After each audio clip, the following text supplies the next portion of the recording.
Hi, my name's Carole Pearl Lee. I'm a freelance artist and an illustrator, and on top of that, I'm a licensed creator.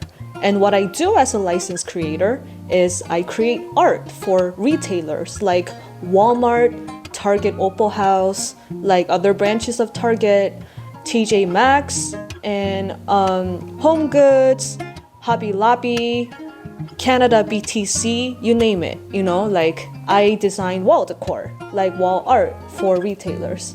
And it's a pretty fun job where you get to learn about trends and seasonal trends and working with different mediums and all that, like printmaking and compositing, which is essentially mixing analog and digital art forms to create a design. And it's pretty fun, it's pretty wicked.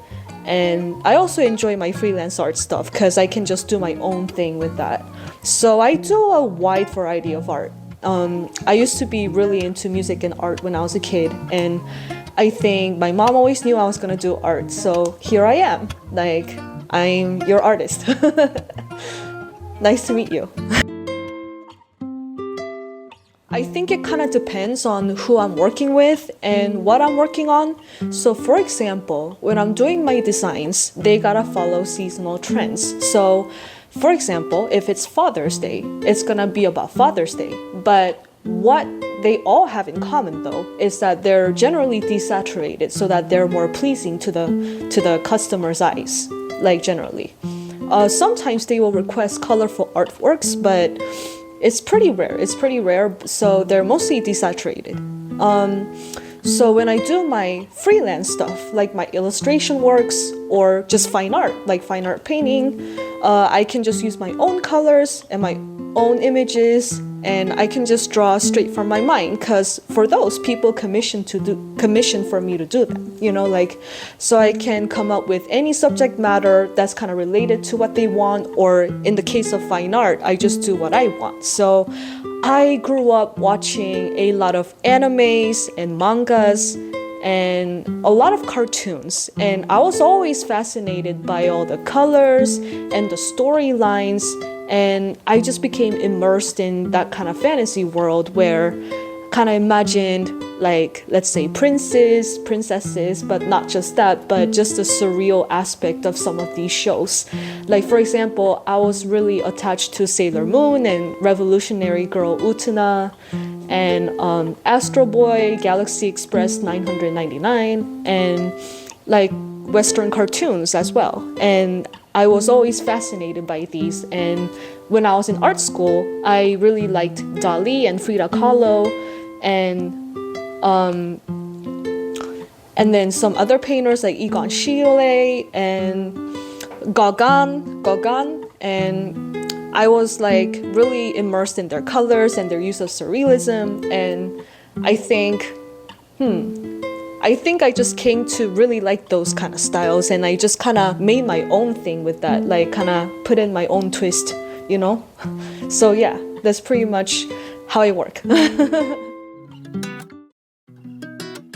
I think in my fine artworks, like, if that's what you mean, like, I think I really like drawing princesses and like princes or like mythical creatures in general. Like, so for example, for the Egyptian themed ones, I would draw something related to like hippos, like pagans, like, you know, or the Anubis, like just creatures and gods and princes like that. And if I were to draw something Western, I generally draw a lot of princesses, like maybe riding on unicorns or with their familiars. Familiars are technically their pets, their magical creature pets. And sometimes I would want my painting to mean something deep. So sometimes I would do something like, one of my works is called Dog Worship, and in that painting I depicted a dog being groomed by like tiny people. So it's pretty much showing that people are pretty much enslaved by dogs, so there's some humor in that. And mad woman, a mad lady who takes her anger out on toys and stuff, so kind of like social commentary in a way. Like, so it really depends on what I'm working on. I I think growing up in Florida, like I always wanted to do like very colorful things, like, and I want to show people that, you can express any colors you want, like in your own way. Like you shouldn't be afraid to express all these bright and vibrant colors. Like not everything has to be desaturated or pleasing to the eye, but if you're just doing your own thing, like feel free to express yourself, like just go all out on your artworks. And I think another message I want to give is to never give up, because there are many times when I was younger, like much younger than now, where like I wanted to get somewhere, but I couldn't because I didn't really know the right people. I did know some people, but I wasn't in the right situation at the time. But I still kept on pushing. I still kept on pushing and trying my best. And I think the more I pushed, the better I got, like I think I went to many good places with the effort I put into all these years, like during school and till now. And I think you gotta get to know more people, build more social connections. Like that's really important. But what's better than that is to have good work ethic. Like I think work ethic is the most important part in being an artist. Like you gotta constantly work and find ways to work and like find people who wanna work with you, like so it's kind of like a combination of everything. I think it's not really that different from other industries, I feel like.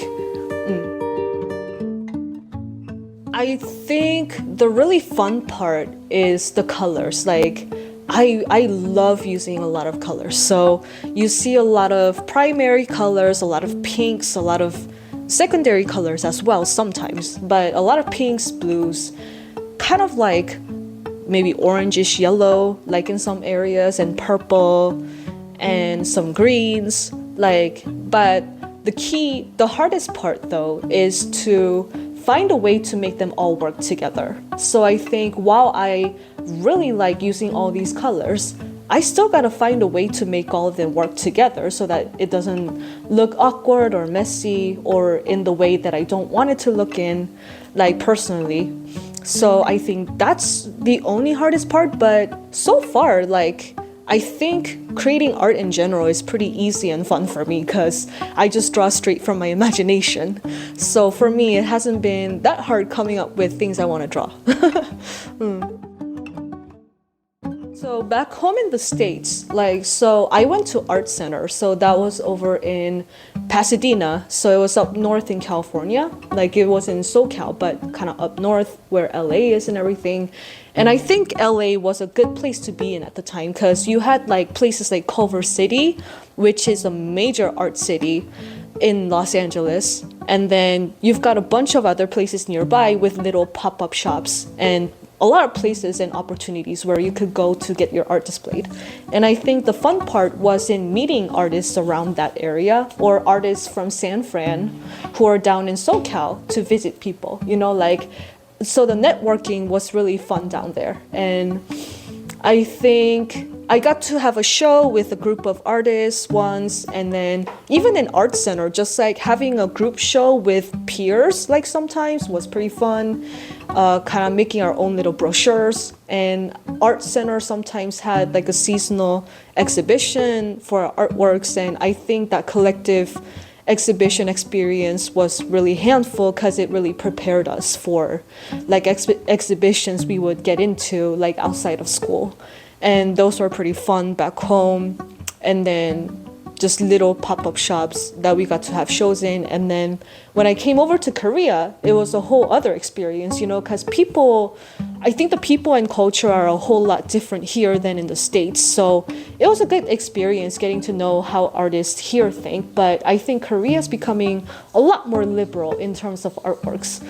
So that's really fun to see. And I got to participate in PopCon, this little thing in Incheon, and then a bunch of other places. But it was pretty fun because I got to network with a lot of Koreans, and I think the more I got to know them, the more I realized that we're not so different from like the folks back home, I see the differences, but we could all unite to create really good art and like get along really well as artists, and I really like that form of respect. Yeah.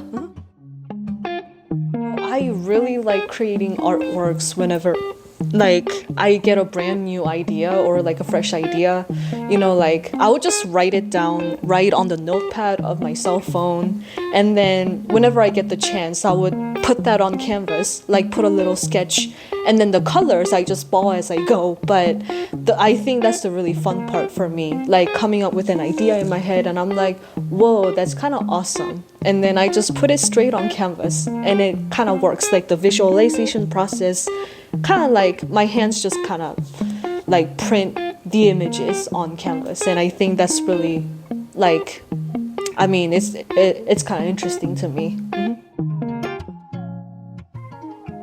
So this is a prince I kind of made up. Like he definitely got that like anime like face but I based him on like Middle Easterns and Indians, but he doesn't have a specific race. I just wanted to depict a prince with his tiger, and I wanted more representation for more dark-skinned people, and I thought that Middle Eastern and like Arabian and Indian culture worked the best for me because I really love working with some of their designs, like paisley, like leaves and like flowers and tigers and all these patterns over here. I think it worked out really nicely, and I used some gold to highlight stuff like the lantern moon-ish like object here, his jewelry and his gloves and his chair and the ornaments on the tiger. I think they highlight these things quite nicely, like just little specks of gold. And I thought that pink and purple and blue were a very good harmony, along with that greenish teal blue right there. I think the blue really pops from the pink, so that's why my color choices were so. And I wanted a prince to get along with his pet tiger, so he had him pet him, I had him pet him, and then he's like smiling down at him while he's sitting down, and I just wanted to create a general warm atmosphere, all his vase collections, all the smoke and everything. Yeah, so it's a prince in his room sitting with his pet tiger. Like, it's a little greenhouse kind of, because there's trees and like little vases and plants and everything. So yeah, like it's a warm image of a prince with his pet tiger. Yeah. So this is like a princess riding on her unicorn, and what's happening here is that she's riding on her unicorn in a countryside. Like, so the countryside, I kind of got inspiration from Paul Gauguin, like how he does countrysides, and I thought it turned out pretty nicely. Like, I kind of love the subtlety of the way that the countryside turned out, and then I really let her gold castle shine in the background. So that is her castle, and it's all gold, got a little world of its own, and all these complicated patterns, like very intricate. And it's a very colossal castle, so I kind of wanted it to look a little whimsical and a little, like, I guess magical. It's the right word, I guess. And then I had all these planets, like, just kind of show through to make it even more like fantasy. And then her unicorn's got a big golden horn. And then again, I used gold to highlight some parts of the painting, like her jewelry, like the patterns, and his horn, and the castle and everything. And yeah, it's overall like a landscape of her riding on her unicorn on the countryside, looking at her castle. And then there's little specks of gold that represent stars. And I thought it turned out pretty nicely in the end. Yeah. This here is an Anubis. It's very Egyptian. So an Anubis is like a dog deity which serve the king. So I've got his dog Anubis helmet, like again the white hair for mysticism, and then I highlighted his arm guards and jewelry with gold, and his clothing with gold, and then I added in a big eye to kind of show that there's something ominous going on, and then depictions of pyramids on his clothing, and then the sands and the sun. And then there's the clouds kind of look a little like sand pattern wise, and then the stars, and then highlight in gold like the moon and everything. And then I added more pyramids with gold and silver, and then below is like an underground ruin kind of. It's an underground ruin. You see all the sands and the upside down pyramids, so it kind of gives a sense of mysticism for this one. Then there's another eye, and yeah, you're not sure what he's looking at. It makes you wonder where he's looking at. So there's another thing. But yeah, this is the Anubis. This is the forest princess with her deer familiar. So that is her familiar. It's a magical deer with golden horns. And then this is the princess. So this princess is the same one who was riding her unicorn earlier, like because of her dress and her pink hair. But here she has a more intricate looking dress that really shows where she's from, kind of like a kingdom in my imagination. And then there's her second castle, like her smaller castle, and then a pink moon and pink clouds and a purple sky. And I thought I wanted to express like a very subtle scene where she's just seen walking with her familiar, like nothing too fancy, nothing too intricate, but maybe just have her dress be really patterny and intricate, and then the background kind of subtle and a little mysterious, I guess. And then I wanted to make it look pleasant because she was just on a stroll with the deer. And I think, yeah, like the color harmony is pretty slick in this one. Like I thought that the bluish green would really pop from like the purples and the pinks and stuff. So yeah. Okay, so here I've got the space kitty. I'm not sure how I came up with this idea, but suddenly when I woke up from a dream, I really wanted to draw like a gold astronaut suit. Like, what better way to draw an astronaut suit with a little cat inside? Like, I felt like this would be really cute. So this kind of reminded me a little of Layla or Laika, like the dog that was sent to space. But this is a pet in space in a happier tone, not the sad version. So it's like a happy little cat traveling to space in a very fancy, futuristic gold astronaut suit with like little sparkles and like a butterfly, a space butterfly, and antenna, and the rocket butt and everything. Like, I really wanted to depict a space cat in space. And I thought it was very cute, very effective. A lot of people quite liked it. So I'm very satisfied with how this one came out. And it's kind of shimmery when you look at it that way. And I really love the color harmony. I came up with like salmon pink to like a purple gradient, magenta and everything, like the blues. It was like the perfect harmony for me. So I'm really happy with how it turned out. Like, and so this one's a little sea princess. So I had a prior version to this of a sea princess, but that one sold, so I couldn't bring it in. But I made another version where the sea princess's little sister is playing with her pet axolotl and her pet fish.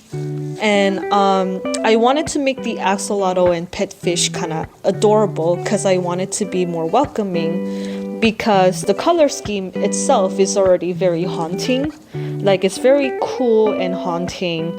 So why not have some cute pets here to make her little sister look more welcoming? And then I had her eyes be a little more welcoming as well with the warm colors inside. And then yeah, so she's wearing like a coral gold headpiece and golden jewelry, golden ornaments, and then there's their kingdom. And then yeah, I highlighted all highlights with gold, and I thought it was a nice like effect there with the gold and everything, because the gold just pops from that blue, and her dress kind of looks like a jellyfish, so I think it kind of reminded me a little of a jellyfish. So that turned out pretty nicely, and her hair also. So it's pretty cool. And then there's the cliffs, the canyons, like in the background. So yeah. Then there's like a random princess with her horse pet. So this is a princess I just came up with, and then she's just sitting in her palace with her pet horse, like, or pet pony, if you will. Like, it's a very small horse, so I consider it to be more of a pony. But I wanted to depict them in a very affectionate way. So to make it more intimate, I had the princess kind of close her eyes along with their pet horse to make it look like they're kind of telepathizing with each other. You know, like they were having this telepathic moment where they were kind of like being more affectionate. So I had them close their eyes, not look at the audience or anything else, just the two of them. And then I depicted this with black and gold to make it seem like a very calming, elegant, and somewhat silent moment. Like not too many colors, but just between them, you know what I mean? So I just kept it in blacks, gold, silvers, and then in the background you can see wall murals on her wall. And then those are her windows, where you can see the mountains, the sands, and then the sun, the setting sun, and then her floor patterns, the tiles, and then her stool, which are very intricate. Like I wanted her valuables to be very intricate because she's sitting inside of her palace in her room, and then there's her lighting and everything. So yeah, I gave little hints of pink because I wanted to make her look alive and not dead. So yeah, there you have it. Like these are the paintings I wanted to talk about so far. So this is something I just brought in as an example. So she's like the princess of contemplation. So she's a little gloomy, like he said, because she's like kind of contemplating about something. And I think while you're in contemplation, you're just kind of in this haze where you're kind of caught up in your mind. And I guess when you're caught up in your mind and you're staring at blank space, it just gives you these fuzzy images in your head. And for her, it was kind of like space for her, you know. So I just kind of depicted her contemplation as like space, and just like her body is just completely filled with space and haziness. And then there's like trippy planets and all this pink around her and everything. And yeah, that's pretty much what it was. And then here you've got like another princess. She's kind of Oriental or Asian. She's kind of an Asian princess with white hair for mysticism. And then her pet dragon, which is completely gold, by the way. If you turn it like that, it's like completely gold. And then there's like glitter all over. But I wanted to depict her like just like petting her pet dragon in a very affectionate manner. I think this brings a lot of happiness. A lot of people also like the dragon because it brings good fortune. And I wanted to depict the dragon because it'll be good fortune, good might, I guess, good strength, good health.